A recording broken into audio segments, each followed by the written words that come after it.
Mahasiswa main balap dimanapun Anda berada, ngopi dulu ya, karena bagi saya yang 60 tahun kerasa kalau balapan malam-malam itu, ini bukan malam, pagi balapannya gitu kan. Jadi saya tuh kalau udah bangun pagi terus kalau cuma suruh nonton TV itu rasanya apa ya, kurang gitu. Harusnya kalau bangun pagi ya langsung sholat tahajud atau apa gitu. Atau sekolah. Yang jelas semua orang sekarang lagi kan Lando Norris ya. Semua orang lagi ngomongin dia. Jujur kalau menurut saya membela Lando tidak salah. Kali ini saya bukan bela Asa ya, tapi saya menganggap Lando tidak salah. Kenapa Lando sampai nabrak tembok itu? Itu yang salah apa sih sebenarnya? Race engineer. Dan itu kan gara-gara radio yang nge-lag. Dia kan tanya, posisi saya gimana? Piastri juara 1. Panas dia. Kenapa? Dia memang lagi ngejar poinnya Piastri supaya dia kandidat juara dunia semakin dekat gitu kan. Setelah itu dia, Piastri nomor 1 ya. Dia nyalip. Akhirnya nabrak tembok. Baru radionya nyambung lagi. Juara 1 harapan. Gelo dia gelo asem tenan gitu kan. Yang jelas salah satu Lando juga ingin dicatat sebagai friendly ball of apa ya, Kanada circuit ya. Jadi kan ada friendly ball itu kan sekarang direkod ya. Semua pembalap yang nempel berapa senti, yang paling friendly kan selama ini sama Max ya, 0 senti. Jadi nabrak ya. Lando juga pengen kutu nabrak sama dengan Max. Friendly wall 0 cm. Salah tembok. Ternyata tembok bukan yang di mana. Apapun yang terjadi. Wall of Champion yang sebelah kanan. Wall of Champion itu ya. Dan Piastri udah nyenggol di situ. Jadi friendly juga kan, sudah nempel kan. Iya, jadi akrab lah gitu. Katanya bilang Piastri udah nyenggol Wall of Champion, berarti bakal jadi champion ini. Iya, tapi yang kasihan Lando hari ini gelarnya adalah unfair driver, yaitu pembalap yang tidak fair karena suka menusuk dari belakang. Itu yang bahaya itu. Jadi semua karena kalau jalan Lando hati-hati di belakang tunjuk deh. Yang kedua adalah muka tembok. Dah gitu aja deh. Nggak, hari ini saya akan ngomel banyak soal Lando karena satu semakin kelihatan kualitasnya yang nggak juara dunia itu. Jadi sama kayak Mas Dewo, apalagi saya barusan latihan 400 kilo 2 hari terakhir sepedaan, jadi capek banget. WEC itu ya, WEC ya? Apa itu? Termasuk endurance kan, 400 kilo sepeda ya kan? Ya, karena nanti Agustus mau ikut Bentang Jawa Mas Dewo, jadi saya mulai latihan, sudah mulai lama, cuman kebetulan weekend kemarin saya goes 200 dan capek banget. Jam 9 saya usahakan tidur, jam 1 bangun, 1 kurang bangun, nonton. Lumayan semangat karena kan tensinya makin tinggi balapannya sebenarnya. Terus begitu kecelakaannya Norris itu kan untungnya juga sudah mau finish. Jadi ketika saya pengen lihat Antonelli naik podium, baru habis itu tidur lagi. Cuman ya tidurnya jadi nggak enak karena sebel sama Lando dan semakin mengukuhkan kenapa dia nggak layak juara dunia, dan mungkin ke depan ya bukan kayak gitu. Malah Russell yang mungkin sekarang kalau main pasar saham Pak, sahamnya Russell yang naik, Lando makin turun, plus Russell kan kontraknya habis ini, jadi kan penting juga buat dia nanti gitu seperti apa. Nah, kita langsung kita nanti mau bahas hasilnya, tapi saya mau nunjukin foto ini dulu Mas Jo. Kenapa? Karena foto ini nostalgia banget karena tahun 97 waktu saya sekolah di Amerika pertama kali saya bisa nonton F1. Waktu itu kan belum liputan, masih umur 18 tahun, 17 mau 18 tahun.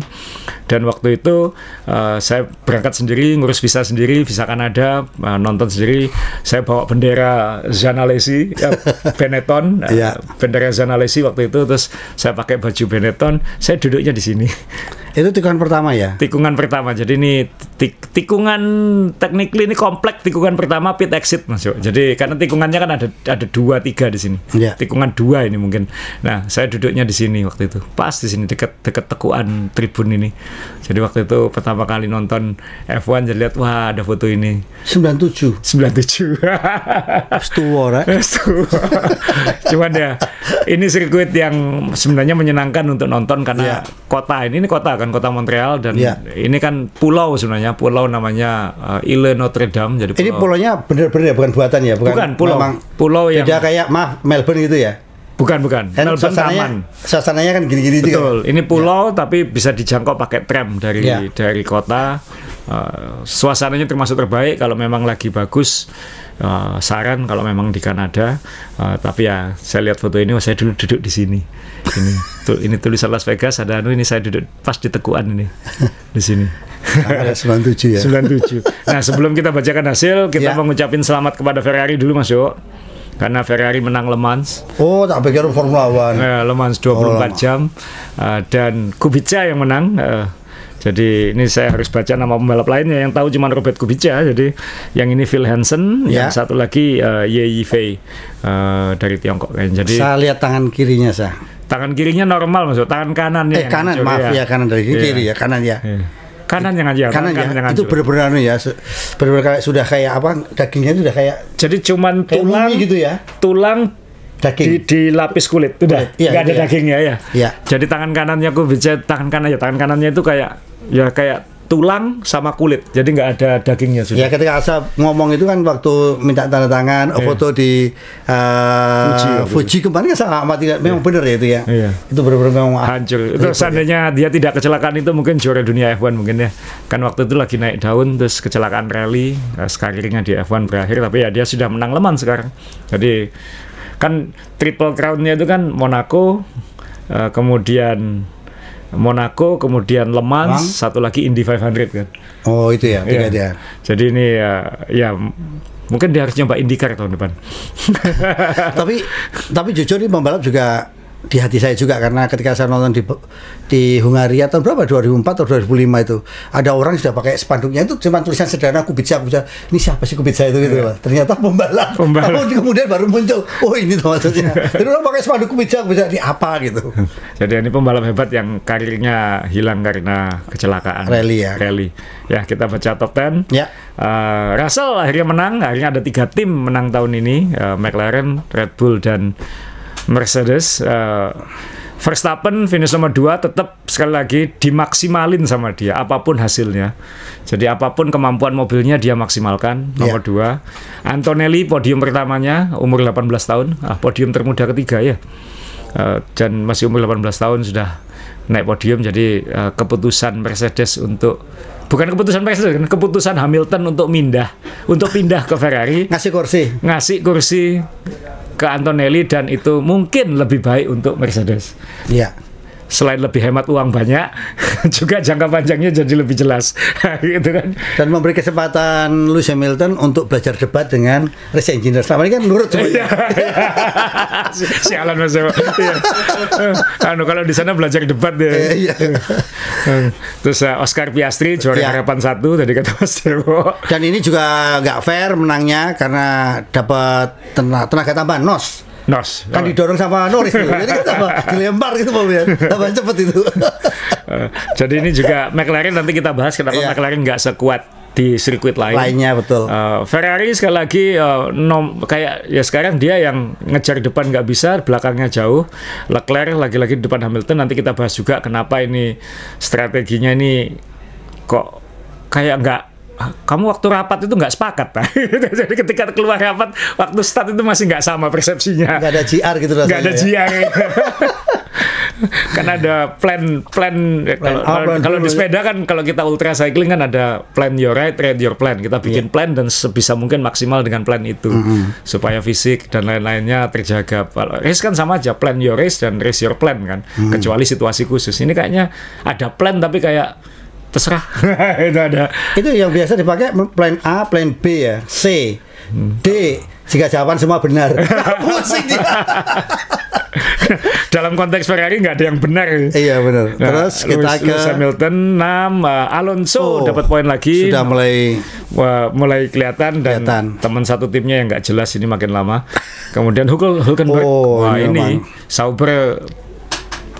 Dia sudah bagus di sirkuit yang sangat mobil, yang aerodinamis penting di Barcelona, dapat peringkat 5. Sekarang di sirkuit yang tanda kutip no aerodynamic, jadi benar-benar mechanical grip, manajemen ban dan gas rem kayak sentul. Ternyata Sauber juga bisa dapat poin. Ocon dapat poin lagi, balapan ke 200 Haas. 200 sudah banyak ya. Aston Martin sama Alpine 100 ini ya, sejak comeback. Terus kemudian Williams harusnya bisa lebih, tapi Sainz apes saat qualifying. Albon juga ada masalah juga pada mobil. Pada saat harus melebar juga pengaruh mungkin ya. Harusnya Williams bisa lebih baik di sini, tapi ya sekali lagi namanya balapan itu ada apesnya. Nah sekarang kita lihat klasemen. Akhirnya Norris karena dia nggak dapat poin. Seandainya kemarin dia finish di belakang Piastri hanya kehilangan 2 poin lagi kan. Jadi selisihnya dari 10 ke 12. Karena dia nggak finish, selisihnya jadi 22. Iya. Hampir 1 lomba sudah. Betul. Verstappen malah ngejar sekarang hanya selisih 21 ke Norris. Russell juga mengejar ke atas. Verstappen ya. Leclerc sama Hamilton masih di peringkat 5 dan betul. 6. Antonelli yang mengejar itu. Ini jangan kaget ya kalau akhir musim nanti Antonelli di atas Hamilton, dan itu akan jadi sesuatu banget buat Toto Wolff. Apa nggak serakah ya, udah dikasih kursi masih mau ngalahkan gitu. Dan saya juga punya bayangan kan Hamilton ini sudah umur ya anggap aja 40 gitu. Ya. Kan dia untuk beradaptasi di tim baru kan nggak semudah itu juga. Jadi sekali lagi makanya lebih baik ngambil yang muda kayak gitu. Nah, Albon masih di sini peringkat 8, Ocon masih peringkat naik jauh 1 juga, peringkat. ya, tapi jauh ke Albon. Hajar turun ya, Hajar sama Ocon ganti posisi ini 9 dan 10, tapi ya ini kita minimal punya 2 rookie yang hebat lah, ini ada Hajar dan ada Antonelli. Nah, klasemen tim memang masih jauh ya antara McLaren dengan Mercedes. Mercedes naik peringkat 2 ini. Seandainya kemarin Norris nambah 10 poin, kan ini makin jauh. Kalau memang pertarungan tahun ini adalah Piastri lawan Norris, maka McLaren butuh secepat mungkin mengamankan gelar konstruktor supaya tidak pecah fokus. Kalau gelar konstruktor sudah aman, sekarang ini jauh, tapi kan belum aman. Kita kan nggak tahu, jangan-jangan nanti 10 lomba terakhir Mercedes ngejarnya gila-gilaan, kan kayak McLaren tahun lalu. 10 lomba terakhir ngejar Red Bullnya gila-gilaan. Nah, dan berdua pembalapnya performnya bagus ya. Nah, McLaren akan butuh secepat mungkin mengamankan gelar supaya bisa driver manajemennya jadi lebih enak gitu. Nah, ini kan belum, dan 2 pembalapnya sudah mulai senggolan gitu. mulai panas dan ini khawatirnya Mercedes terus naik. Ingat Mercedes ini works team ya, yang bikin mesinnya dia, jadi siapa tahu nanti Mercedes yang kayak McLaren tahun lalu melonjak ke atas. Dan 2 pembalap Mercedes sudah perform semua. Antonelli makin bisa dipercaya, sudah pole, sudah naik podium. Betul, Russell sudah menang dan termasuk paling konsisten musim ini. Ferrari turun 1 posisi, tapi mereka ini 2 pembalapnya konsisten, tapi konsistennya nggak cukup untuk menang. Jadi, nah Red Bull ini kan single fighter. Iya, single fighter, betul. Single fighter. Bayangin Red Bull 162 itu 155-nya dari Verstappen. Jadi Red Bull sendirian, dan ini akan ketinggalan gitu. Williams masih 5, ini kayaknya terlalu jauh ke atas. Ke bawah juga mungkin agak jauh. Haas, Racing Bull, Aston Martin ini sama Sauber sekarang ini setara ini. Alpine malah yang pupuk bawang juru kunci. Wah, ini Alpine manajemen atasnya goyang lagi kan, karena kan Carlos de Melo, CEO Alpine Groupnya kan mau mundur juga ini. Jadi wah, ini tim lagi nggak jelas tahun ini. Siapapun pembalapnya kalau manajerialnya nggak konsisten kan bahaya juga. Jadi ini tim standing, McLaren masih jauh, tapi balapan masih banyak, sisa musim masih panjang, dan kalau mereka tidak segera mengamankan 10 poinnya Norris jadi mahal di sini. Ini akan berbahaya untuk tim ini ke depan. Jadi kita mau mulai bahas dari mungkin Russell dulu supaya aman maksudnya. Jadi kita ke Mercedes dulu ya. Jadi Mercedes ini kan diam-diam, tapi ya saya dari dulu saya dari awal saya cuma menunggu kapan momentum Mercedes. Karena apa? Kalau lihat dari tadi malam bagaimana pit stopnya rapi, komunikasi dengan Russell agak masalah sebentar tapi nggak masalah. Cuman kan intinya kan selama ini kan komunikasi dengan race engineer dengan tim itu kan oke ya. Bagus banget. Smooth banget. Jadi kelihatan sekali kalau Mercedes itu berkuasa. Itu kan. Jelas kan. Jalur komandonya jelas. Betul. Komandonya jelas. Enak jadinya jadi nggak ada potensi konflik kecil-kecil yang ganggu jalannya lomba. Dan rasanya pembalap juga sekelas Lewis Hamilton pun waktu itu juga tidak berani frontal kayak depannya Leclerc dengan Ferrari semalam kan. Karena sama Bono kan udah 12 tahun di situ, jadi mungkin sudah tahu sama tahu dan lain sebagainya. Dan bicara soal jalur komando itu, Mercedes lebih baik daripada McLaren dalam konteks karena nggak ada perang dingin di dalam. Betul. Kimi Antonelli positioningnya jelas. Aku ini anak baru yang akan nurut gitu. Dan ini akan dengan kejadian kemarin makin akan mencoba maksimalkan Russell gitu. Karena Russellnya sendiri juga mirip-mirip Verstappen ketika ada opportunity diambil gitu. Kayak qualifying-nya kan spektakuler banget itu masuk. Itu sampai kalau Anda lihat shadow lap-nya tuh ya, lap-nya Verstappen dibandingin dengan Russell, itu sampai tengah sebelum hairpin itu Verstappen masih pole position. Tapi baru kayak 5 tikungan terakhir itu Russell yang unggul. Dan pole position itu penting. Ingat sekarang F1 tuh ketat banget. Jadi setiap per 100 detik itu bisa pole atau tidak, atau seper 10 detik itu bisa pole atau 5 kan kayak gitu di F1. Dengan bisa pole dia startnya jadi lebih bagus, ya lebih aman, langsung memimpin gitu. Sedangkan yang di belakangnya kan bisa aja kayak Piastri kan akhirnya disalip sama Antonelli gitu. Nah begitu start selesai, ya Russell ternyata bisa ngontrol dan tidak ada safety car di awal, tidak apa-apa. Kemudian pemakaian bannya ternyata juga bagus, lebih bagus daripada Red Bull. Red Bull kan lebih boros, sehingga dia cukup bisa manage, tidak perlu aneh-aneh gitu. Maksudnya sesuai plan, secukupnya, tapi sangat cepat, jangan bikin kesalahan, dan dia bisa melakukan itu semua. Akhirnya ya istimewa ya. Dia hanya intinya hanya perlu meninggalkan Verstappen di awal, dan Verstappen diganggu oleh Antonelli masuk. Itu pentingnya Antonelli, mohon maaf. Ada pembalap kedua yang penting sekali ya. Dua pembalap yang perform gunanya ini ya. Karena Antonelli melompati Piastri, Antonelli bisa ngasih pressure ke Verstappen. Jadi ketika Verstappen pit stop, yang respon tidak harus Russell, yang respon cukup Antonelli. Antonelli betul ya. Sehingga Antonelli gangguin Verstappen. Nah, ini pentingnya sekarang punya dua pembalap yang perform berdekatan. Jadi bisa main defense, bisa main offense gitu. Nah, sedangkan Antonelli masih umur 18 tahun sudah bisa main offense gitu kan. Sedangkan ya Verstappen kan dia nggak punya opsi. Aku harus bereaksi terhadap yang depan dan bereaksi terhadap yang belakang. Ya maju kena, mundur kena. Maju kena, mundur kena, nggak ada yang nolongi gitu. Ya bahwa dia tetap bisa finish nomor 2 ya memang spektakulernya Verstappen, tapi ya dengan adanya Antonelli di peringkat 3, Russell jadi lebih tenang gitu. Karena kalau misalnya Antonelli masih nomor 4 kan dia harus mereaksi terhadap bukan hanya Verstappen, tapi Piastri yang bannya lebih irit. Iya juga betul. Yang bannya lebih irit lagi gitu. Nah ini yang salut untuk Russell, dia bisa memaksimalkan. Kita tahu dari musim ini bahwa kalau mobilnya bisa finish nomor 5, dia akan finish nomor 5. Kalau mobilnya bisa podium, dia akan finish podium.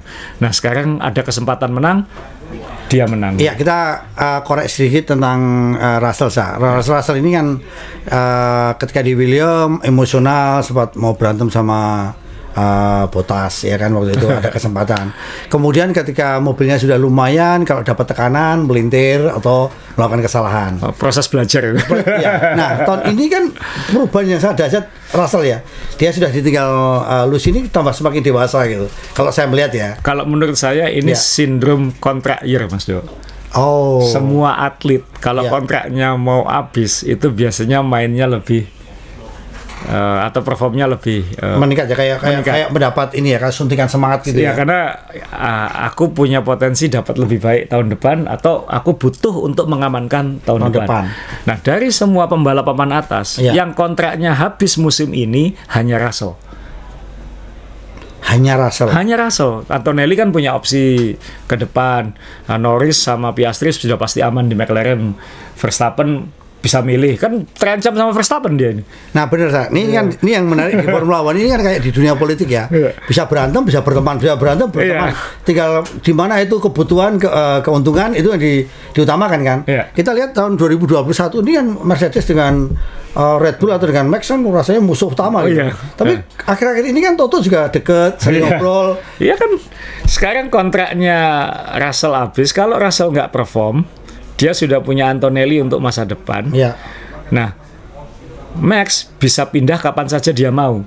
Asal klausulnya mungkin, tadi ya. Malah mungkin dengan kondisi tim Red Bull sekarang yang peringkat 4 konstruktor, kan bisa aja bilang 4 konstruktor ya, bukan 4. Saya nggak tahu bunyi kontraknya seperti apa, tapi pasti ada. Kalau saya dalam sekian lomba tidak bisa jadi keluar dari peringkat sekian klasemen, atau saya tidak bisa jadi juara dunia, maka saya boleh melihat opsi ke tim lain. Mungkin detail-detailnya kan kita nggak tahu seperti apa. Tapi kan kalau ngelihat sekarang Red Bull di peringkat 4, kemudian Verstappen juga kayaknya mau jadi juara dunia, kayaknya berat karena dia di peringkat 3, bukan 2 loh ini, peringkat 3. Nah, mungkin itu bisa mengaktifkan klausul kontraknya. Dan kalau dia jadi Verstappen, kalau saya jadi Verstappen, yang saya lihat siapa? Mercedes, Mas Yo. Nah, makanya kita karena McLaren itu 2 pembalapnya sudah dikunci jangka panjang, jadi nggak ada kursi di situ. Kemudian masa mau ke Aston Martin yang belum pasti? Makanya nih, yang akan saya tanyakan ke Asa adalah gini: ketika Toto melihat bahwa Russell sudah mulai naik, tapi Max juga ada peluang, milih mana? Kalau saya dapat kesempatan ngambil Max, Mas. Russell tetap dilempar, tetap, apapun ya, karena Kimi Antonelli sudah ada di situ ya. Ini kan jangka panjang ya, untuk atau Antonelli kamu istirahat, kamu kan nggak mungkin belajar udah podium. Kalau kemarin mungkin nggak podium, mungkin gampang lah, titipkan ke Williams atau titipkan ke tim lain. Mungkin Alpine tahun depan kan pakai mesin Mercedes, aku titipin kamu ke Alpine misalnya, aku punya Russell sama Verstappen. Atau Damri juga pakai Mercedes, Damri. Jadi intinya ini sekarang bingung ya, kalau mau buang Kimi itu juga bingung ya. Ini investasi jangka panjang. Jangka panjang ya. Nah, tapi kalau suruh 2 ini milih, nah tetap saya milih Max. Dan ini apapun nggak enak untuk Russell karena satu, walaupun dia perform luar biasa, bargainnya tetap kalah sama Mercedes. Iya kan? Toto kan bilang, Toto, saya udah menang, misalnya nanti akhir musim. Toto, saya menang 5 lomba musim ini. Masa saya nggak diperpanjang? Ada Max. Juara dunia. Iya, juara dunia. Terbaik angkatan generasi ini gitu. Iya.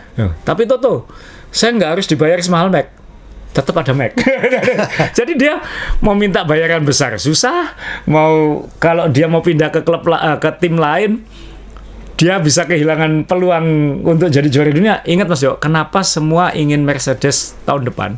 Karena tahun depan itu regulasi baru, power unit baru, dengan regulasi power unit baru, dan santer sekarang ini adalah Mercedes itu jauh lebih baik daripada yang lain. Power unit loh ya. Kita ngomongin SDM, kita ngomongin perusahaan, udahlah percaya ya. Daripada ke Red Bull yang namanya power apa? Power Red Bull Power Plant Ford ya. Power Train ya. Itu apa lagi? Training sekarang.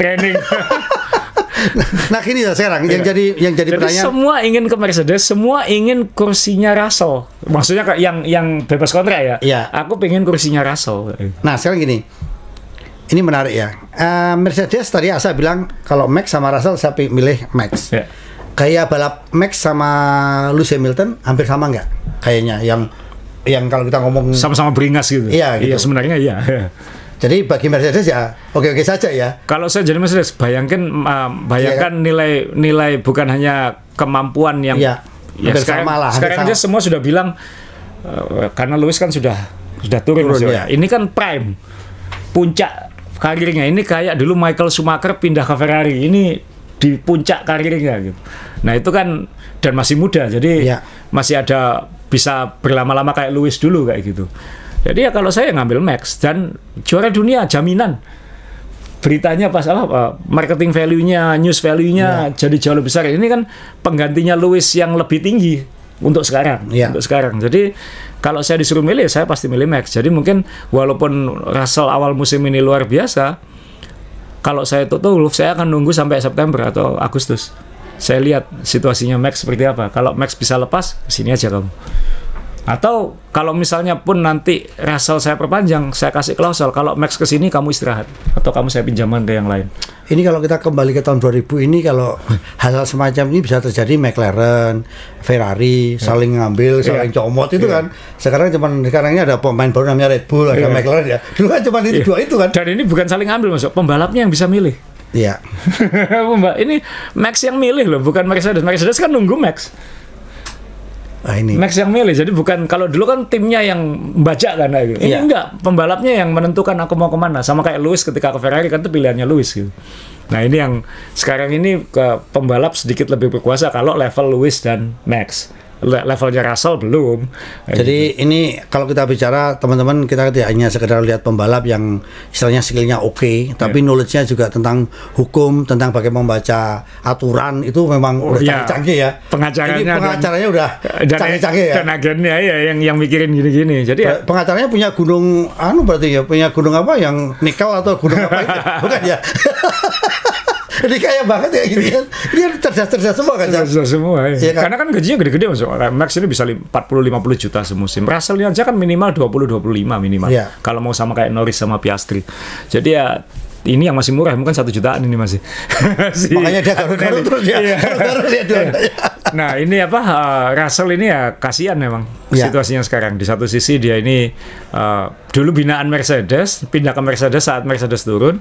Saat Mercedes punya potensi naik lagi tahun depan, dia yang under pressure, bisa keambil sama Max Verstappen gitu. Nah ini yang kasihan Russell. Tapi bagusnya adalah kita akan melihat versi terbaik Russell untuk beberapa lomba ke depan, karena sampai Agustus dia akan berusaha untuk mengamankan posisi. Kalaupun nanti aku didepak sama Mercedes, mungkin Red Bull tetap mau aku, atau kalau misalnya aku harus ke Alpine atau apa, aku bisa minta uang banyak kan? Kan yang tahun depan yang available mungkin Alpine, Aston Martin mungkin, tergantung Stroll kayak gitu. Pilihan-pilihannya kan Red Bull, tiga-tiganya tidak lebih baik daripada Mercedes ini sekarang. Tiga-tiganya.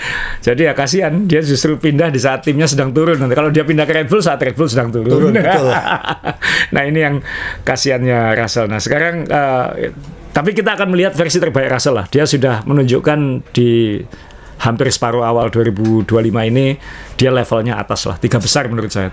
Dia lebih baik daripada Norris menurut saya sekarang. Intinya gini, sama tanda tanya apa yang dilakukan oleh Toto ini menarik. Kita belum menunggu ya. Toto kan tegas ya, tinggal dia mau mutusin siapa nanti. Nah, kita apresiasi dulu si Antonelli Mas Yo, mana gambarnya nih. Di Kanada dan Amerika umur minimum minum alkohol adalah 21 tahun. Jadi gitu? Antonelli masih umur 18, boleh nyiramin, nggak boleh minum. Kalau dia minum, dia langsung tangkap polisi di belakang podium. Gitu ya? Iya. Jadi tapi dia pinter, nggak boleh minum nggak apa-apa, tapi kan ada kecipratan, bisa ngelem. Jadi ya aturannya adalah umur 21 tahun. Jadi ini kalau dia minum. Sebenarnya Kanada ini sebegitu ketat soal alkohol. Bukan, saya pikir dulu Amerika sama Kanada sama seharusnya ya. Sama, bukan negara yang bebas. Karena saya lihat Kanada lebih bebas daripada Amerika kalau dilihat dari FP1. Oh, Kanada ini lebih bebas dari, kan latihan bebas pada rumput, pada tembok, pada gravel. Wah, latihan bebas bener nih. Latihan bebas, free practice. Soal alkohol Amerika sangat ketat Mas. Sangat ketat. Jadi gila ya. Hebat ya ini. Minum, ya. Ini pelajaran untuk kita loh ini. Ya, mending dia dapat podiumnya kemarin di Bahrain atau di Arab Saudi, kan boleh diminum, itu non alkohol. Zero ya. Zero ya. Ini kan alkohol, Moet nggak boleh dia. Jadi ya, Antonelli sudah makin mengukuhkan diri ya sebagai oke lah, Mercedes bersyukur Lewis pindah. Dia sekarang punya, ini masih mulai, dia masih akan di F1 10 tahun lagi masuk kalau semuanya lancar. Iya. Lewis 2 tahun lagi belum tentu. Iya. Jadi ini hebat ya cara ini ya. Kan itu bukan keputusan Toto Wolff, itu keputusan Lewis loh. Dan Toto bilang kapok Ferrari. Iya, tapi lu juga seneng loh. Saya itu bukan nyari juara dunia ke Ferrari. Pesangon. Legacy. Pesangon. Mau pensiun dia. Jadi ini kandidat. Jadi kita seneng ya. Ada Hajar, ada Kimi yang intinya ini. Hajar ditanya kan, kamu Red Bull, aku belum siap Red Bull. Hebat ya dia ya. Tapi kalau tahun depan Verstappen pindah, why not, dinaikkan pasti. Mungkin karena sekarang Red Bull sudah mengupayakan pembalap F2-nya itu untuk dapat super license kan. Berarti kan untuk mengantisipasi buang Lawson dan Tsunoda tahun depan. Kan harus ada siapa dinaikkan. Nah ini yang ada pembalapnya F2, Anda bisa cari namanya siapa, masih umur 18 juga. Dan kemarin dapat super license-nya, jadi dia akan diturunkan di free practice tahun ini antara di Racing Bull atau malah di Red Bull, karena Red Bull tahun depan bisa butuh minimal 2 pembalap. Dia bisa butuh penggantinya Lawson yang saya kira akan hilang. Selesai juga ya. Kemudian Tsunoda, karena dengan nggak adanya Honda kan nggak perlu ada pembalap Jepang. Dan Verstappen, kan kita nggak tahu Verstappen seperti apa. Jadi tiba-tiba nanti tahun depan bisa jadi ada minimal 2 lowongan di Red Bull. Nah itu yang dia mulai naikkan juniornya. Iya, tapi yang dampaknya ke Haas ini nanti, kok Haas, iya kan, Haas kan, karena dengan Toyota biar jadi ini pembalap Jepang masuk lagi, ada Greenberg juga. Jangan-jangan Tsunoda ke sana, tapi enggak lah. Toyota dan Honda kan kayak beda gereja itu. Bisa berantem kalau misalnya pindah ke sana gitu. Nah, Verstappen kita nggak perlu singgung terlalu banyak ya, karena kan sekali lagi kita udah berkali-kali singgung dari tadi, ini pembalap memang dikasih kesempatan sedikit aja dia akan ngambil. Walaupun sorry startnya memang kedodoran kemarin ya, selisihnya banyak ya, ya 2 berapa sama 3. Ya kan nggak bisa ngapa-ngapain juga karena kalau terlalu mepet mobilnya juga lebih, kan di awal-awal lomba itu harus ngirit ban semua juga gitu. Manage ban, karena di Kanada ini sama dengan Monaco bannya, pakai C6, C5, C4. Jadi 1 step lebih empuk dari tahun lalu. Jadi semua pembalap manajemennya harus lebih hati-hati. Termasuk kan kita lihat Norris bannya sempat graining gitu kan sebelum pit stop. Karena memang sudah batas kemampuan bannya. Nah, yang dibutuhkan Verstappen ini sekarang ya memang teman satu tim, maksudnya pasukan pengganggu yang ya itu kalau untuk kita ngejar konstruktor, tapi atau ya enggak, untuk menang pun ya. Untuk menang pun dia butuh pelindung ya. Ya, yang ganggu-ganggu gitu ya. Karena kemarin seandainya Antonelli di belakang Piastri, saya ulangi lagi, mungkin Russell akan lebih under pressure kayak gitu. Nah, karena Russell harus bereaksi terhadap yang di belakangnya misalnya kayak gitu. Tapi karena ada Antonelli yang memaksa Verstappen untuk bereaksi terhadap Antonelli gitu. Iya.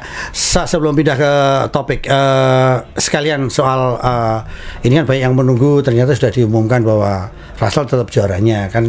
Soal penalti ya ini yang. Soal penalti benar, untuk terima kasih dengan Mas Iwa. Jadi sebenarnya waktu kita tidur itu mereka sidang.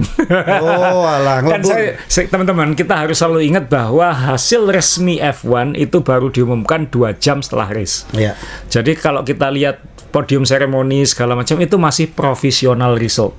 Result resminya itu paling cepat 2 jam setelah. Kenapa ya ini? Jadi setelah lomba itu Verstappen protes ke FIA bahwa Russell harus didiskualifikasi atau dipenalti karena saat safety car terakhir itu yang waktu habis Norris tabrakan itu Red Bull menuduh Russell eratik, jadi dia tidak tertib di belakang safety car, maju mundur, goyang-goyang, brake testing, rem, sehingga kan ada momen di mana Verstappen sempat nyalip sedikit. Nah, kemudian kan dua-duanya langsung ngomong di radio kan, oh Verstappen nyalip saya, dia dapat penalti. Verstappen bilang, Russell ngerem mendadak, saya harus nyalip dia. Ini kan itu kan sama-sama lobby ke wasit kan, bahwa bukan salahku. Tapi dua-duanya dipanggil, ternyata 45 menit mereka sempat diskusi bersama FIA, penjelasannya Mercedes, penjelasannya Red Bull, pada akhirnya FIA bilang nggak ada perubahan keputusan, Russell tetap menang, Russell dianggap tidak berlebihan dalam dalam berposisi di belakang safety car, tidak goyang-goyang terlalu ekstrim, tidak ngerem terlalu mendadak, tempat dia ngerem juga masih dianggap wajar. Verstappen mungkin juga karena dia juga sedang, kan kita nggak tahu apakah akan race atau tidak, karena kalau itu cuma 2 lap kan akan gila-gilaan itu. Piastri sudah ganti ban soft ini, ya kan, sudah siap attack ini. Tapi ternyata kan finish di safety car, jadi ya kesempatan terakhir Red Bull untuk menang adalah Russell di penalti. Jadi tetap nyoba. Jadi omongannya Pak Dahlan ini ini masih kita pasti kebenaran lama ya, berdasarkan fakta ya, bukan persepsi, betul kan? Iya betul ini kan. Ini masih yang lama kan? Masih yang lama. Fakta gitu ya. Jadi ya Red Bull ya tim juara dunia kan harus ada breakseknya, kita coba gitu. Dan Red Bull ini kan sekarang jadi tim yang sering suka protes kan? Provokator ini. Jadi dan yang saya suka waktu sebelum start ini, kembali ke habis qualifying kan, Russell ditanya gimana kamu nanti start akan tarung sama Verstappen di front row. Katanya Russell agak bercanda sih, saya punya lebih punya cadangan penalti point lebih banyak daripada dia gitu ya. Jadi kata Russell dia nggak akan ngawur.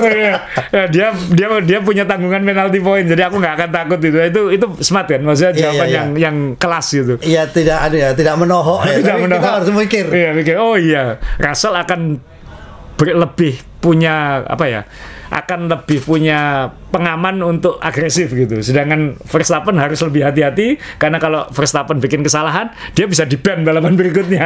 Ya, sebenarnya kalau teman-teman tahu Saya tuh paling suka kayak humor kayak gini saya. Iya, Ini menurut kelas saya ya. ini humor mahal, kelas. Mikir gitu loh. Mikir. Kok kenapa ya sampai larinya kok enggak? Enggak, saya misalnya lebih kasar siapanya kan enggak ini kan? Enggak, saya lebih punya cadangan penalti point daripada dia. Mikir itu kan kita. Jadi buat teman-teman yang bingung itu apa? Jadi gara-gara Verstappen nabrak Russell di balapan sebelumnya, Dia dapat tambahan 3 penalti point. Jadi penalti point pembalap F1 kalau punya 12 penalti point dalam 1 tahun, maka dia akan dapat hukuman one race ban, tidak boleh balapan di balapan berikutnya. Nah, Verstappen sudah 11 dari 12. Iya. Dan poinnya itu baru akan berkurang atau sebagian poin baru akan hangus di Austria nanti 2 minggu lagi. Iya. Jadi di balapan ini dia harus sopan. harus sopan. Harus sopan. Karena kalau enggak dia nggak bisa ikut Austria gitu. Oke, baik, sebelum ke topik selanjutnya, maaf ini kasihan ada satu mekanik yang kasihan ini jatuh nih, kasihan sampai masuk angin sampai dia ada moga-moga Iya. Ditabrak Montoya. Oke, sekarang kita kemana Sekarang ya pasti ke McLaren, Mas. Iya, mobilnya yang mana ditunjukin Ini aja dulu. Jadi teman-teman, sudah bukan rahasia, saya penggemar Dek Lando, tapi sekarang makin lama makin frustrasi sama Dek Lando karena semakin kelihatan gini ya. Verstappen dulu hebat, tapi baru kelihatan kualitasnya ketika dia tarung dengan Hamilton tahun 2021. Ya. Harus ada tahun ujiannya. Senna dulu ketika dia satu tim dengan Prost, dia bisa naik kelas nggak? Sorry, waktu Prost dengan Senna itu umurnya selisih nggak jauh, tapi ya kayak gini lah, mirip inilah. Ya. Nggak jauh kan? Nggak jauh. Tapi kalau Max sama Lewis Hamilton kan waktu itu loh, saya beda generasi. Iya, beda generasi. Mikirnya kok berani orang ini gitu. Ini seperti dulu Villeneuve harus nantang Schumacher. Ini waktu dulu Hamilton harus naik kelas jadi juara dunia kali pertama. Dia harus ketika dapat kesempatan jadi juara dunia, maka semua kelemahan dia akan terekspos, atau semua tendensi atau ciri-ciri yang mungkin memberatkan itu akan lebih kelihatan. Jadi lebih disorot kan. Jadi hal-hal kecil itu akan jadi lebih kelihatan. Mika Hakkinen dulu semua bilang hebat, baru ketika dia punya mobil hebat dia bisa memaksimalkan. Oh, dia bilang kamu juara dunia pertama kali karena mobil McLaren itu dominan waktu itu. Tapi enggak, waktu tarung dengan Schumacher dia nunjukkan kelasnya juga. Dia bisa battle sama Schumacher termasuk. Sorry, Mika itu membangun mobil seperti Michael Schumacher nggak? Saya nggak bilang Mika membangun mobil, Mas, bahwa dia dibangunkan mobil, tapi sama dengan Lewis Hamilton kan, dibangunkan oleh Michael Schumacher kan, ketika Mercedes sudah berapa tahun mirip-mirip begitu ya. Mirip begitu kan. Tapi kan Hakkinen waktu itu nunggu Nui datang. Nunggu ini datang. Cuman ketika dapat mobil yang bagus, dia bisa memaksimalkan. Ya. Dan 2 kali juara dunia. Coulthard tidak pernah bisa memaksimalkan kayak gitu. Iya, Coulthard. Jadi Damon Hill pun juga harus nunggu mobil yang bagus, tapi ketika dapat kesempatan dia juga bisa memaksimalkan. Nah, ini Lando dapat kesempatan emas tahun ini. Ya. Ingat setelah akhir musim lalu kan semua bilang tahun depan kalau Mercedes dominan dari awal harusnya juara dunianya Norris. Dan dia menang lomba pertama. Tapi sekarang setelah sekian lomba, Piastri sudah menang 5, dia baru menang 2. Dan tendensi membuat kesalahannya makin kelihatan. Sebenarnya tahun-tahun lalu udah mulai kelihatan ini kalau dia itu kalau under pressure ketika tarung dia yang kalah, kayak waktu dia senggolan dengan Verstappen di Austria. Ya. Terus kemudian di sini misalnya tahun ini misalnya ketika qualifying dia tahu saingan utamanya adalah Piastri. Walaupun mobil McLaren di Kanada ini tidak sehebat di sirkuit lain, dia tetap harus melihat saingannya adalah Piastri. Di depan atau di belakangnya persis. Betul. Jadi oke lah, Russell sama Verstappen lebih cepat saat qualifying. Tapi saat praktis kelihatan sebenarnya mobil McLaren lebih cepat saat racing gitu. Cuman seandainya 2 mobil McLaren ini tidak bisa berebut juara, kan mereka bersaing sendiri, Mas. Yeah. Karena kan kejar-kejaran poin ini. Yeah. Hanya selisih sebelum lomba ini hanya selisih 10 poin. Jadi Norris harus bisa minimal mengurangi jumlah ketinggalan poinnya. Nah, qualifying Norris setelah Q2 dia Q1 Q2 kan dia cepat sebenarnya, lebih cepat sejak praktis dia sebenarnya lebih cepat daripada Piastri. Jadi nggak kaget ketika kemarin di akhir lomba dia lebih cepat daripada Piastri karena saat latihan sirkuit ini lebih menguntungkan Norris daripada Piastri. Plus McLaren membawa geometri suspensi baru yang itu yang pakai hanya Norris. Piastri nggak mau ganti. Jadi ini tidak, kata McLaren ini tidak berpengaruh apa-apa, jadi hanya geometri, jadi kayak suspensi depan ini derajatnya berbeda sedikit yang baru, karena komplainnya Norris adalah dia kadang-kadang merasa mati rasa di depan, jadi kehilangan ketika harus nge-push, feelingnya nggak ada ya. Feelingnya nggak ada. Nggak ada, Nah, ya. geometri ini diciptakan supaya pembalap lebih punya feeling terhadap mobilnya. Nah, Piastri nggak mau pakai masuk di sini, karena Piastri, aku nggak ada masalah kok sama mobil ini. Jadi aku jangan dikasih sesuatu yang bisa membuat aku bermasalah, karena dia mimpin klasemen, dia jadi lebih hebat ya, lebih tenang gitu. Oke, aku nggak mau. Yang hebat manajernya ini. Iya, itu. Ya, McLaren memanage-nya juga bagus lah. Gitu. Piastri nggak mau, Norris mau, dan Norris suka dengan perubahan ini. Karena yang butuh Norris. Gitu. Dan Andrea Stella, prinsipalnya McLaren, sudah bilang, jangan kaget kalau dari sekarang sampai akhir musim, dua pembalap ini akan memakai dua geometri yang berbeda. Ini tidak akan berpengaruh ke performa, lebih ke feeling pembalapnya. Jadi tergantung masing-masing pembalap memaksimalkan ya. Bukan tidak mungkin habis ini nanti Piastri pakai itu juga. Tapi untuk saat ini Piastri nggak mau berubah karena dia sudah jangan ubah yang aku sudah cocok. Sedangkan Norris butuh perubahan. Pinter ya dia. Karena apa? 20 poin berani kalau mau spekulasi kan. Kalah-kalah kan cuma di belakangnya dikit. Gak apa-apa kan. Iya kan? Aku masih bisa bales gitu. Iya. Nah, akhirnya kan memang Norris perform lebih baik secara umum. Cuman ketika qualifying, ini sudah kesekian kalinya di saat butuh push lap, Norris bikin kesalahan. Jadi pada saat tekanan semakin tinggi, semakin berat, dia melakukan kesalahan. Lap pertamanya qualifying Q3 itu harusnya cukup untuk minimal dekat sama Piastri. Tapi tikungan terakhir dia malah kehilangan kontrol hingga harus motong hingga lapnya dihapus kan? Ya. Nyoba lap kedua, ya kan bannya udah nggak optimal. Akhirnya hanya nomor 5. Lap terakhir sama, nggak bisa maksimal lagi, akhirnya start nomor 7. Ya gimana mau ganggu Piastri? Piastri start nomor 3, kamu nomor 7. Dan seharusnya dia memahami ya, ketika startnya saja sudah berbeda, ketika dikasih ban hard yang itu akan lebih menguntungkan, sebenarnya kan harusnya tidak sampai terjadi seperti ini gitu kalau dilihat dari posisinya. Yang hebat kemarin di McLaren adalah dua pembalap ini dikasih opsi strategi yang berbeda, tapi pada akhirnya kan sama Mas. Piastri pakai medium, startnya mirip dengan yang lain di depan, karena dia harus harus ngejar dan bereaksi dengan di sekelilingnya. Mengganggu lah. Sedangkan mengganggu. Norris kan aku nothing tulus gitu. Jadi aku pasang ban hard, harapanku nanti aku pit stopnya lebih jalankan waktu ya. Jalankan waktu, siapa tahu yang lain pit stop kemudian ada safety car. Ya itulah rezeki dia. Ternyata kan nggak ada kayak gitu. Jadi terus dan strategi ini setelah 2 stop jadi saling offset gitu, karena akhirnya kembali ke sama gitu. Walaupun startnya berbeda. Berarti kan harusnya di sini Norris sudah positif bagus ya seharusnya. Nah, Piastri karena dia di belakangnya Antonelli kan dia kehilangan waktu kan. Nah, Norris ngejar dan Norris lebih cepat, kelihatan itu lebih cepat. Sayangnya waktu saya melihat waktu dia nyalip eksekusi. Satu, dia kelamaan untuk ngeksekusi. Ini juga penyakit lain, bukan penyakit ya. Ini tendensinya Norris yang lain. Ingat dulu kalau Verstappen mau nyalip dia langsung das ambil. Atau Alonso lah. Alonso atau Piastri pun langsung cepat ambil. Norris selalu butuh 1-2 lap untuk membaca lawannya itu. Itu dia nggak bisa langsung nyikat gitu. Nah, ini kejadian lagi. Norris jelas lebih cepat ini, tapi dia nggak segera ngambil keputusan. Baru dia ngambil keputusan. Kemudian Piastri sudah dapat DRS dari Antonelli. Ini kan sudah hampir terlambat ini. Seharusnya dia ngambil waktu Piastri belum dapat DRS. Karena ya kalau nggak top speednya kan jadi sama gitu. Ya klik itu kelihatan. Si ini punya DRS. Si Piastri punya DRS. Jadi akan sangat sulit bagi Norris untuk nyalip. Nah, waktu ngambil di hairpin, saya bilang, oh bagus, ngambilnya di hairpin. Jadi kaget kan di hairpin sebelum DRS kan diambil. Tapi kurang kejam, kurang buang, kurang nutup ya. Akhirnya malah Piastri bisa ngambil sisi dalam dan itu di tikungan terakhir itu malah racing lainnya. Nah itu kurang apa ya? Kurang jahat atau maaf ini kan harus mikir cepat ya, putusin cepat ya. Tapi kurang kejam gitu, kurang kejam. Dan ini nanti ada kutipannya Piastri yang bagus setelah lomba lah terkait dengan itu. Norris kurang kejam, akhirnya berduan dan di tikungan terakhir akhirnya relatif sama, walaupun dia lebih cepat Norris. Dia kan harus nyoba ngambil lagi di tikungan pertama kan, dan cara ngambilnya kan harus dari sini karena ini kan melengkung ke kanan, dari sini kan melengkung ke kiri layar, kemudian dipepet baru nikung tajam ke kiri kan. Nah mungkin Norris pingin kayak gitu, tapi ini racing line-nya Piastri. Jadi dan mungkin Norris mungkin karena terlalu ambisi, terlalu terlambat gitu.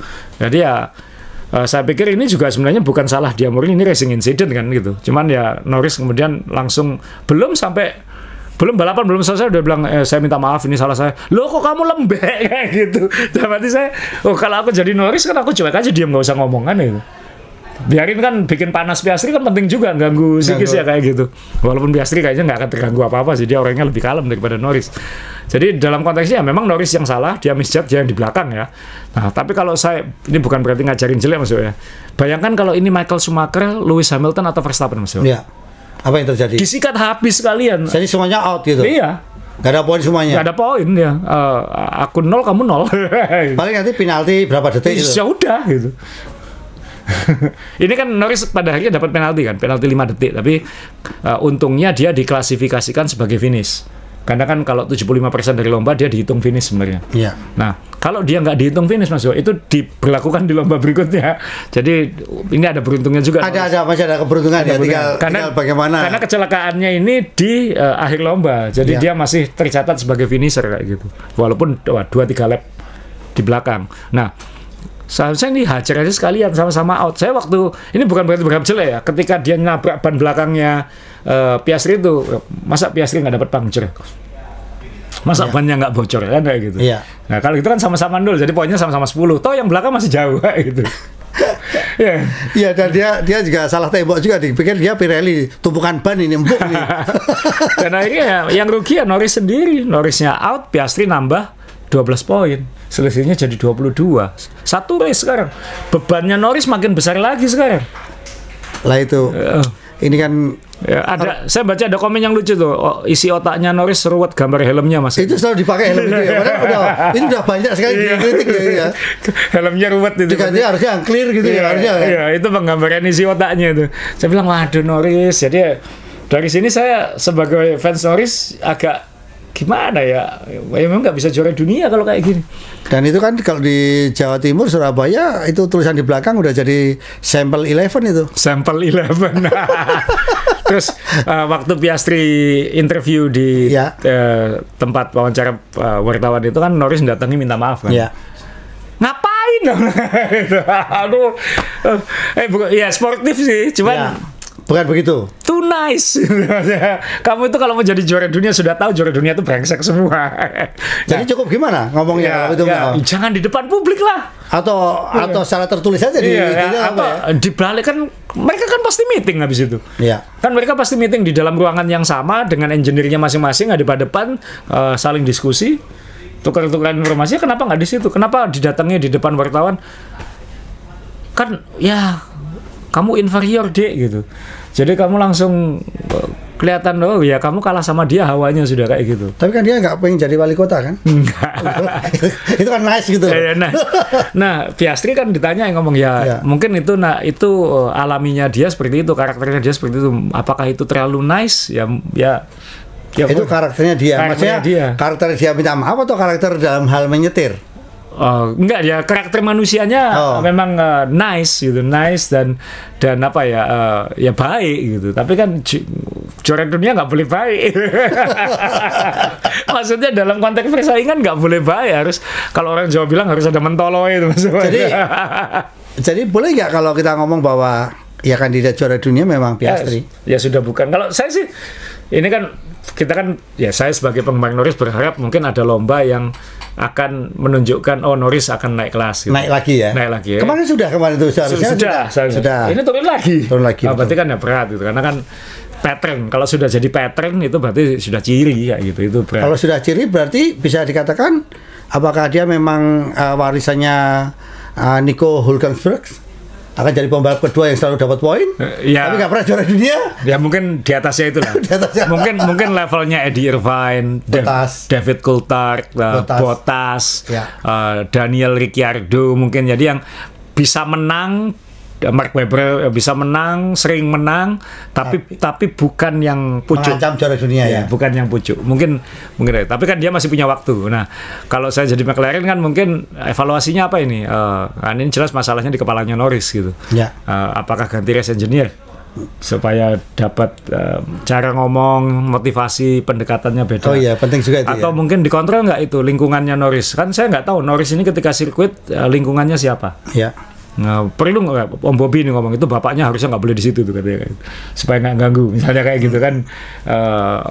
Bisa aja kayak gitu kan, kamu harus lebih fokus, kamu harus lebih sisi galaknya ini harus lebih keluar, dan supaya nggak under pressure ketika momen-momen menentukan. Nah ini nggak tahu, ini isi kepala, itu nggak ada yang pasti. Kalau mobil pasti bisa diotak-atik.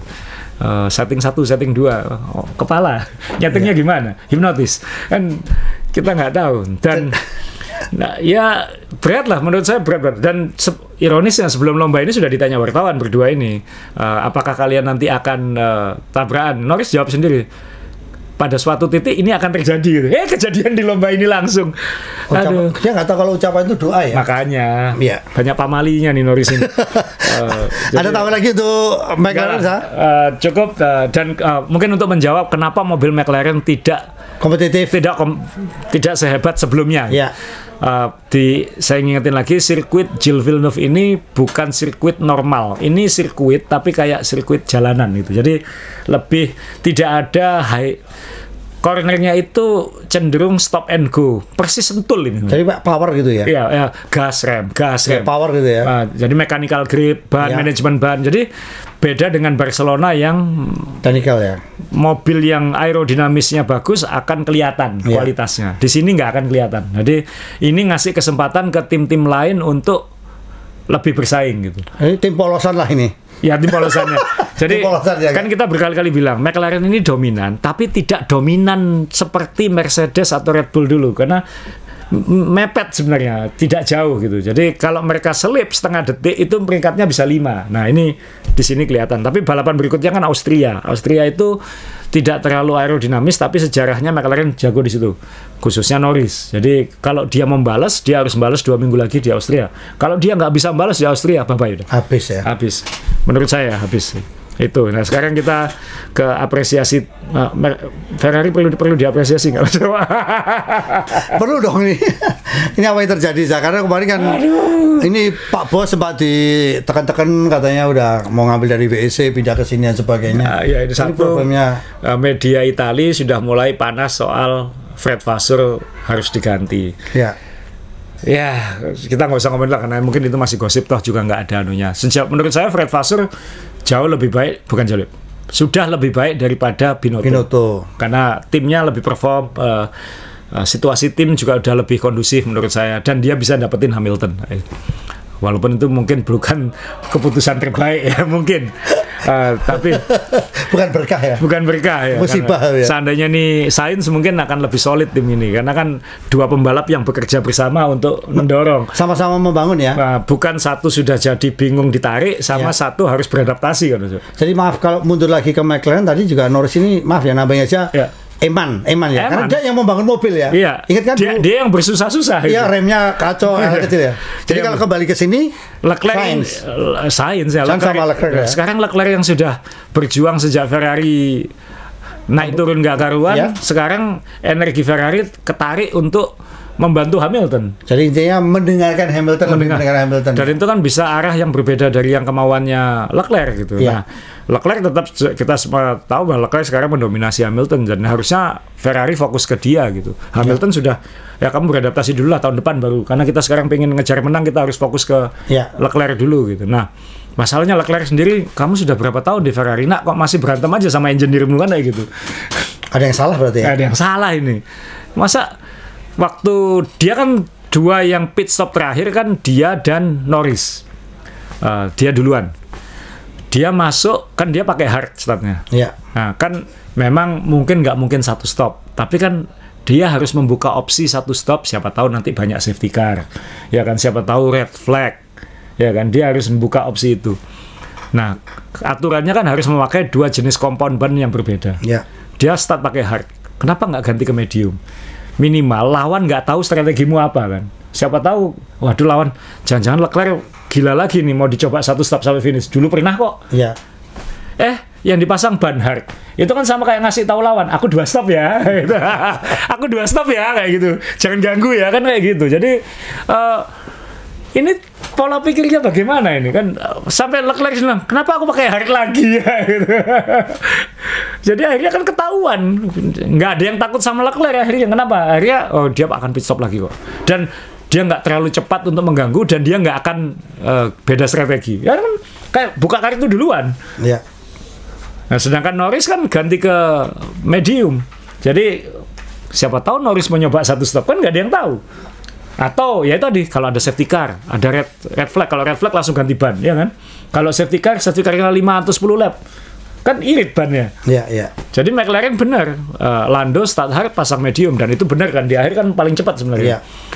Lah Ferrari kita start pakai hard, wah ini karena dia startnya agak ke belakang, mungkin dia nggak akan jadi jokernya ini, akan ganggu di akhir. Pasang hard lagi, ya tim-tim lain, tenang, itu nanti mau pit stop lagi. Nah ini waktu briefing, waktu taktik meeting nggak diputuskan kah ini? Itu yang saya heran. Kok gampang banget gitu loh, maksudnya. Ketebak gitu ya? Iya, gampang banget ketebak. Ini salahnya di mana ini? Aduh, nggak habis pikir Ferrari ini. Ya ini ya definisi bagong ini ya. Jadi memang dengan kehadiran Lewis Hamilton, sampai saat ini berarti tidak sesuai harapan ya. Dalam arti kita akan tim ini tidak membaik. Iya. Tahun lalu runner up loh ya. Malah tambah ada beban baru karena kayak bingung mau kemana jadi. Ya arahnya jadi bingung ya karena ada Lewis Hamilton ya. Apakah itu mungkin juga bagian dari klausulnya dia pindah ke Ferrari ya saya. Jadi kan aku tidak mau dianatirkan. Ini kan beda dengan pasti. Ini juara dunia 7 kali. Iya kan, beda dengan William loh. William ini kadang-kadang Carlos Sainz yang harganya lebih mahal dibanding Albon sering kalau saya swap juga kan, nurut kan? Nurut. Ini nggak jelas. Ini Hamilton sendiri juga bilang aku makin bingung dengan arahnya mau kemana. Jadi ya, aduh Ferrari sponsormu paling banyak loh ini. Paling banyak, duitmu paling banyak. Saya kalau ditanya kenapa saya nggak terlalu, saya suka Ferrari, semua penggemar F1 pasti harus suka Ferrari. Saya bukan fans Ferrari dari dulu fans waktu Alesi, begitu Alesi pindah saya nggak ngefans lagi. Nah, maksudnya bukan tim utama saya lagi. Tim ini sudah puluhan tahun punya uang paling banyak di F1. Dia itu bukan hanya dapat uang hadiah, dia dapat uang sejarah. Iya betul. Dia dapat uang sejarah. Followers. Kalau zaman sekarang followersnya udah banyak. Ya. Jadi seharusnya kan tidak ada alasan uang sama sekali bagi dia untuk seperti ini. Jadi ya konyol ini. Ini kalau Christian Horner dikasih ini gimana? Tergantung kabinetnya juga sekarang kalau gitu. Enggak, maksudnya dibebaskan untuk membangun kabinet. Sangar nggak ini? Mungkin kayak Jean Todt dulu mungkin. Dan itu akan cepat ya? Akan cepat ya, kembali untuk bersaing ya? Butuh 2-3 tahun, tapi mungkin itu di Ferrari-nya ini kan saya nggak tahu ini di tingkat pemiliknya seperti apa juga gitu, karena Binotto diganti Vasseur, logis, masuk akal, karena Binotto bukan prinsipal murni, dia engineer, diganti oleh Vasseur yang prinsipal, yang memang punya pengalaman di situ, manajerial. Nah ini belum apa-apa sudah mau ditendang. Kalau memang benar ya mau ditendang lagi loh, terus mau ganti siapa? Ya Le Mans kan levelnya nggak kayak F1 gitu. Iya. Beda banget itu. Nah, ini yang Ferrari jangan sampai lah. Kalau saya sih pertahankan aja Vasseur, minimal Vasseur dan Hamilton, kan toh ini dua orang ini juga punya sejarah. Teruskan aja sampai tahun depan nih. Kalau tahun depan nggak ada, tahun depan kan perubahan semua juga. Iya. Jangan sampai terjadi perubahan sebelum regulasi berubah, kan bahaya. Kembali nol lagi dia. Kembali nol lagi. Nah, kayak Alpine ini kacau balau sekarang. Nah ini yang harus dijaga ya. Ya kasih ya penggemar Hamilton jadi kayak hening belakangan ini kan. Penggemar Leclerc makin panas gitu ya. Dia Ferrari. Tapi saya senang kemarin dapat topinya Lewis Hamilton yang warna putih itu. Benar. Tinggal dikibarkan. Bisa aja masuk. Oke, kita kemana nih? Kita tutup dengan kemana? Ayo, kalau kita lihat urutan finishnya kan Alonso ya. Jadi kita Alonso sebentar sah. Ini menarik sah. Kan dia sempat ngamuk-ngamuk ini racing bukan testing. Ini racing bukan testing. Kata mana fotonya Alonso? Yang 14 ini kan? Ya Alonso. Ya. Jadi ya Alonso ya dia setelah sekian lomba apes belakangan makin perform. Ya. Dan di sini dia ya kalau kita lihat ya teman satu timnya agak nggak jelas ya Mas, kan habis operasi jadi bayangin Alonso lolos ke Q3, Stroll di Q1. Itu kan Itu operasi tangan ya? operasi pergelangan tangan. Jadi dia di negaranya nggak mau ikut campur tangan ya? ya. Oke, lanjut. Ya, Alonso ya mungkin ya ini maksimalnya yang bisa diharapkan Ya. dari Aston Martin.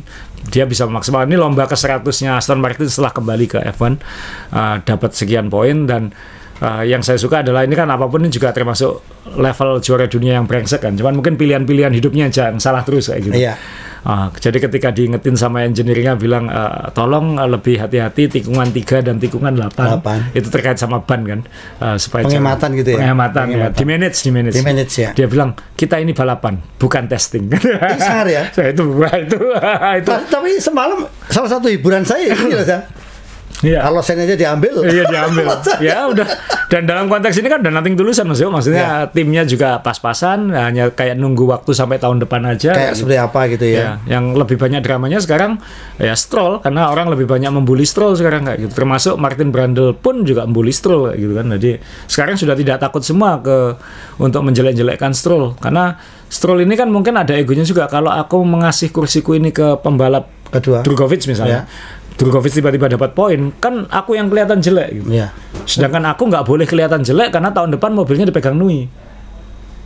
Strategi juga ya. Iya, politik ya. Politik ya. Iya, politik. Nah, ini ya kita lihat, dan tahun depan kan ini juga salah satu tim yang mungkin jadi tujuan kalau misalnya cari pembalap. Iya, sorry, ini mobilnya Stroll yang dipakai ini, Sa. Kenapa? Ini tulisannya itu yang spionnya itu apa itu? Bos. Iya kan? Mobilnya Stroll ini. Mobilnya bos ini ya. Mobilnya bos.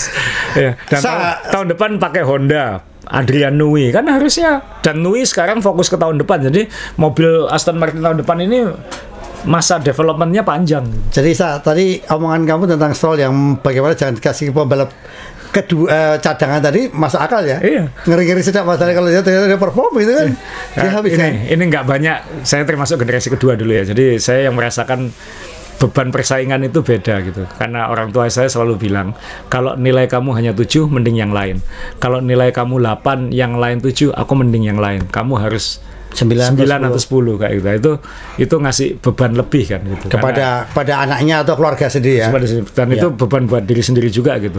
Nah, ini kan ya mungkin Stroll nggak kayak gitu kan, saya nggak tahu. Dia dulu kan ketika Stroll masuk kan sebenarnya dia termasuk yang dipuji masuk. Masih umur 18 tahun, bisa podium bersama Williams gitu. Nah, ini apa yang terjadi belakangan ini? Ini yang harus ditelaah gitu. Karena dia sudah sejak sama Vettel tuh sebenarnya udah nggak perform kan sebenarnya. Ya, apalagi disandingin sama Alonso. Makin dimakan itu. Nah, ini Alonso kan juga termasuk teammate killer dulu waktu di tim-tim sebelumnya. Iya. Nah, ini yang ya kalau saya sih berharap diganti aja gitu, karena daripada Stroll jadi bahan bulian kan, tanda kutip, kalau dibuat power ranking 20 pembalap, yang bawah kan mungkin sekarang Stroll, Lawson. Ya, nah gitu. Nah, ini yang mungkin ditaruh di Le Mans lah atau apa kayak gitu. Nah, terus yang berikutnya ya Hülkenberg ini luar biasa ya. Nah, ini yang saya takjub kemarin adalah gini, mobil Sauber ini bagus kemarin di Barcelona, sirkuit yang sangat teknis, sangat mobil. Sekarang bagus lagi di sirkuit yang bukan mobil gitu. Jadi kayaknya dia nemukan solusi ini. Bikin mobilnya lebih seimbang, lebih balance, lebih mudah dikendarai kayak gitu-gitulah. Sama kalau aku melihatnya gini, Sa.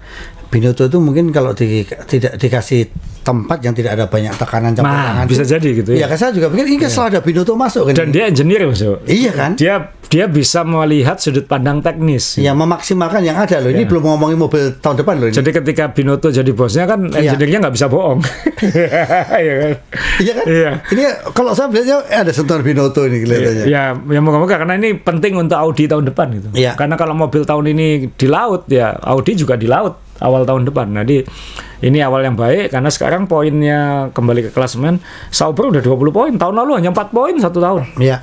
Ini sudah 20 poin dan menjauh dari Alpine, mendekati Aston Martin ya. Jadi ini baik untuk Audi tahun depan gitu. Nah, ini ya kita, dan kalau ngelihat Hülkenberg kan ini kan pembalap yang sudah kayak dia bebannya beda, tapi jadi kelihatan punya auranya beda sekarang. Auranya bukan pembalap F1 kalau udah usia segini. WEC ini. WEC. Iya kan? Iya. Kalau lihat dari usia ya. Iya. Tapi jujur ya, ini tren orang tua ini lagi top ya. Iya. Kalau kita lihat Cristiano Ronaldo kemarin, saya ngira umur 40 badannya pasti kotak-kotak gitu. Gila.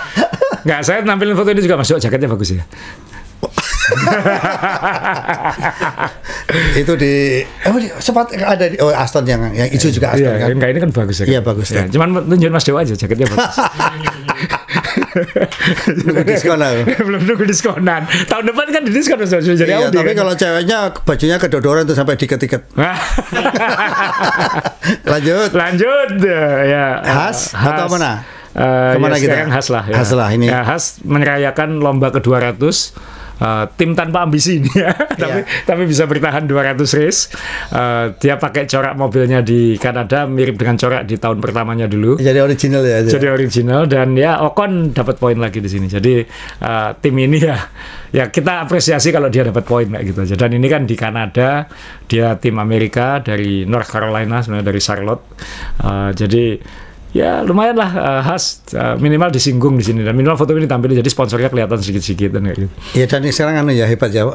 Dulu orang mau motret mobil F1 ya utuh, sekarang udah fokus, sudah mulai iya kan? Di mana dibutuhkan untuk sponsor. Ini kan fokusnya ke helm cuman. Iya kan? Luar biasa seperti ini. Ya, karena sekarang harus menemukan helm di sela-sela. Iya kan? Sela-sela itu kan sulit loh. Ini sulit. Dalam kecepatan tinggi. Di sela-sela halo ini. Iya. Nah, yang terakhir ya kita bahas enggak masalah Williams. Ya, kalau Visa kenapa ya? Kan nggak dapat poin. Loh, tapi ini keluargaku yang paling benci lagi Visa ini. Oh iya. Karena Bono dan adik-adikku kan gagal naik haji Furoda. Gara-gara Visa RB. Visa RB. Iya, Visa Rabudal itu. Rabudal. Williams kenapa sah? Ya, Williams kan. Karena kita sayangkan kenapa sah? Ya, 2 minggu lalu ya kita ngomong Williams harusnya bagus di Kanada, sini. Tapi kan ini lost opportunity. Jadi kadang-kadang gitu ya, kita tahu kita punya kesempatan di mana, tapi kalau nggak maksimal juga nggak bisa memaksimalkan. Nggak bisa memaksimalkan. Nah, ini dapat 1 poin sih, tapi lumayan. Dia tetap di peringkat 5. Ini Sainz dan ini Albon. Kayak banyak hal-hal kecil-kecil yang tidak menyenangkan di Williams, ada apesnya lah maksud. Jadi kayak saat qualifying Sainz ketahan sama Hajar kan waktu itu. Jadi dia nggak lolos Q1 itu udah menghilangkan banyak peluang gitu, dan merusak mood ya. Jadi bahwa dia tetap bisa dapat 1 poin kan itu berarti dia tetap berjuang ke depan. Itu kan menunjukkan mobilnya minimal sama papan tengah yang lain seharusnya lebih kompetitif. Albon ini juga hal kecil-kecil juga, kayak misalnya waktu qualifying ya, yang tutup mesinnya lepas itu, pecah itu, sampai kelihatan dari samping detail dalamnya kelihatan semua. Nah, itu kan juga ganggu pasti.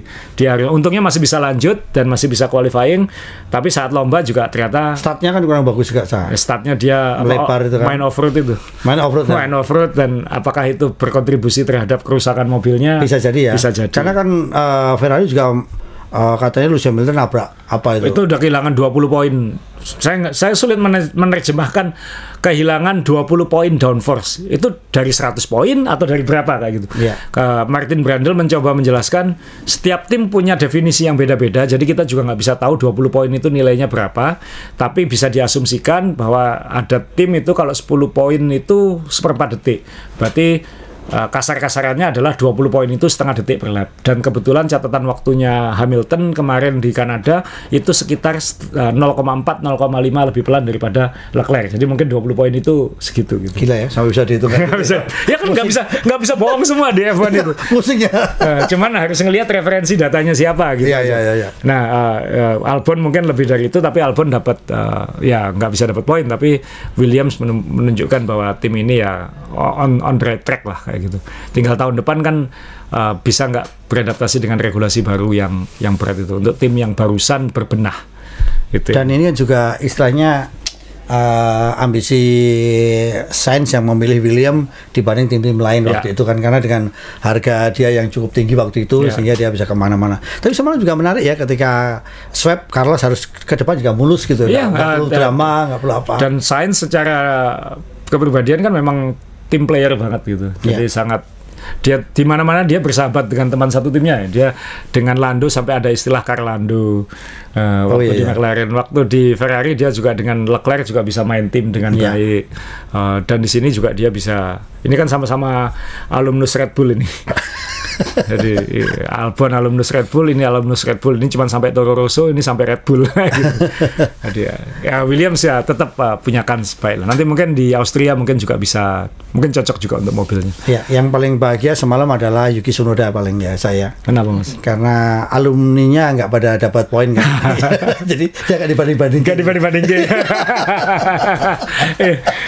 Tapi Tsunoda aduh ya gimana ya, mau dibilang ini kan Tsunoda di belakangnya kalau nggak salah. Ya, jadi ya di satu sisi kalau Anda dapat kesempatan naik masuk ke Red Bull ya harus diambil. Ya.